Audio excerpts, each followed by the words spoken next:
30 years, IT is the sector which totally corrected India's capital account problem, India's balance of payments problem.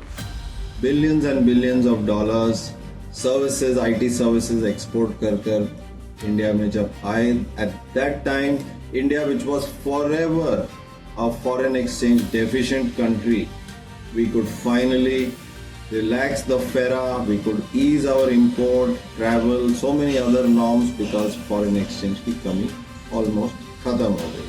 IT single-handedly corrected this balance of payments problem.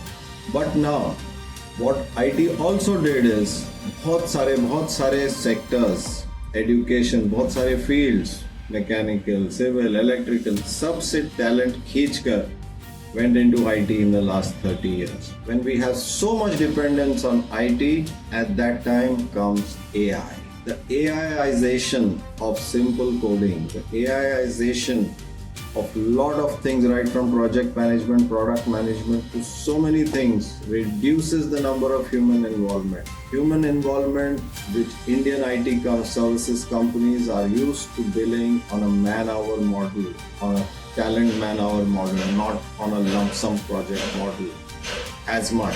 Well, they will find deflation.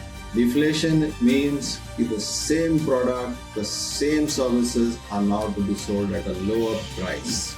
When this happens at an individual level, IT companies are already struggling with this. उनका billing, employment बढ़ नहीं रहा है. But as a country, this deflation can come to our biggest foreign exchange earner. और तब जो education और jobs में crisis आ सकता है, that may lead to deflation across the economy. Our kids could have possibly moved to other careers in their formative years, but now we are concentrated in IT. This is a big danger, and besides taking some of your bets off the IT sector, we also need to recognize this macro risk to India.